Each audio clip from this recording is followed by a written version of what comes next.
नमस्ते सबैजनालाई मेरो युट्युब च्यानलमा यहाँहरूलाई स्वागत छ र आजको यस भिडियोमा चाहिँ म तपाईहरुलाई युट्युबको थम्बनेल कसरी बनाउने भन्ने विषयमा जानकारी गराउने छु र यो भिडियोलाई चाहिँ अन्त्यसम्म हेर्दिनु होला र भिडियो मन परेमा लाइक गरेर हाम्रो च्यानललाई सब्स्क्राइब गरिदिनु होला र साथैको घण्टीलाई पनि दबाइदिनु होला। आउनुहोस् भिडियो सुरु गरौँ। सबैभन्दा पहिले तपाईलाई एउटा पिक्सेल ल्याब एपको एपलाई डाउनलोड गर्नुपर्ने हुन्छ। प्ले स्टोरमा सजिलै पाउँछ यो चाहिँ र त्यसको लागि तपाई प्ले स्टोरमा गएर पिक्सेल ल्याब सर्च गर्नु होला। ओपन गर्नु होला यसलाई। ओपन गरिसकेपछि तपाईले चाहिँ माथि धर्सा जस्तो देख्न सक्नुहुन्छ। यहाँ चाहिँ यसमा चाहिँ क्लिक गर्नु होला। यसमा चाहिँ क्लिक गरेर चाहिँ तपाईले इमेजको साइजलाई छान्नुपर्ने हुन्छ। इमेजको साइज लेखि इमेज साइजमा जानु होला। इमेज साइजमा गइसकेपछि कस्टम देख्न सक्नुहुन्छ। कस्टममा जानु होला। कस्टममा युट्युब थम्बनेल लेखिरहेको छ। थम्बनेलमा क्लिक गरिदिनु होला र ओके गरिदिनु होला। यो चाहिँ तपाईको युट्युब थम्बनेलको साइजमा अटोमेटिकली आउँछ र अब तपाई यहाँ चाहिँ टेक्स्ट लेखिरहेको छ। म चाहिँ यसमा एमा गएर एडिटमा जान्छु। एडिटमा गइसकेपछि म चाहिँ लेख्छु यहाँ हाउ टु लेखेर ओके गर्नु होला र यसलाई चाहिँ तपाईको फन्ट स्टाइलमा गएर बोल्ड गर्नु होला। बोल्ड गरिसकेपछि फन्ट स्टाइलमा आफ्नो मनमर्जी टाइपको तपाईले फन्ट स्टाइल छान्नु होला। म चाहिँ बोल्डमै चङ्क 5 मा ओके गर्छु। देख्न सक्नुहुन्छ यस्तो टाइपको देखिन्छ र यसको कलर म रेड राखिदिन्छु। रेड राखिसकेपछि तपाईले ओके गरिदिनु होला र स्ट्रोकमा गएर इनेबल गर्नु होला र स्याडोमा गएर नि इनेबल गरिदिनु होला। देख्न सक्नुहुन्छ हाउ टु यो चाहिँ लेखिसकेको छ। हाउ टु फेरि यसलाई टेक्स्टमा जानुस्। टेक्स्टमा गइसकेपछि फेरि लेख्ने आउँछ। एडिटमा जानुस् र हाउ टु मेक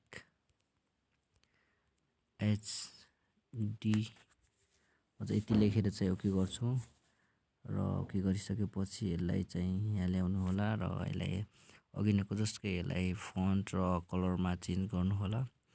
कलर पनि म रेड नै राखिदिन्छु र स्टाइल पनमा बोल्ड गरिदिन्छु म यसलाई चाहिँ र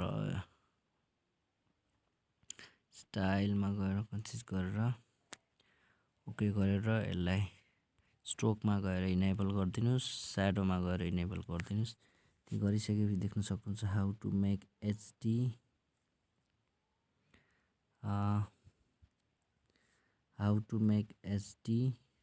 अब तपाईले चाहिँ फेरि टेक्स्टमा जानुस्। एडिटमा जानुस्।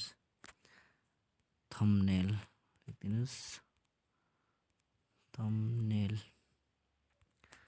ओके गरिदिनुस् र यसलाई फेरि अघिनको जस्तै गरी तपाईले चाहिँ यहाँ कलरमा रेडमा जानुस् र फन्ट स्टाइल अनि भएर बोल्डमा जानुस् र स्ट्रोकलाई इनेबल गरिदिनुस्। स्याडोलाई इनेबल र यसलाई साइज बढाइदिनुस्। अब चाहिँ how to make HD thumbnail भइसकेपछि तपाईले चाहिँ फेरि टेक्स्टमा एडिटमा फर युट्युब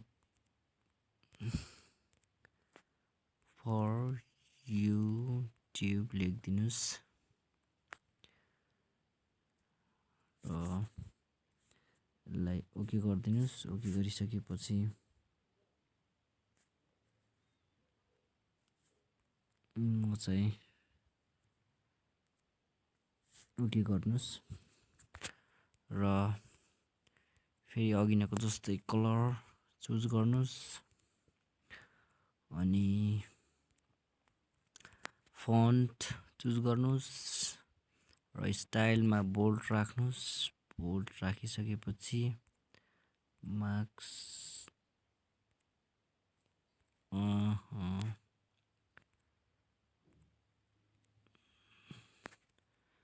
बोल्ड राख्नुस्। बोल्ड राखिसकेपछि यसलाई स्ट्रोकलाई इनेबल गरिदिनुस्, स्याडोलाई इनेबल गरिदिनुस् र यसको साइजलाई बढाइदिनुस्।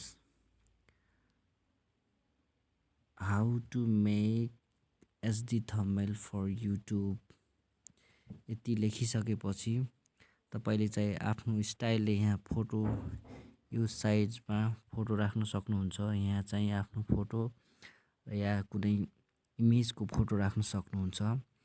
यसरी चाहिँ तपाईले म चाहिँ यो तपाईलाई डेमो देखाउनलाई मात्र हो बनाएको। चाहिँ तपाईले आफ्नो स्टाइलले बनाउनु होला र यसलाई चाहिँ टी गरिसकेपछि तपाईको चाहिँ यसलाई यहाँ गएर एक्सपोर्ट इमेजमा ओके गरिदिनुस् र यो सेभ टु ग्यालेरी गरिदिनुस्। यति गरिसकेपछि तपाईको यो थम्बनेल रेडी भएको छ।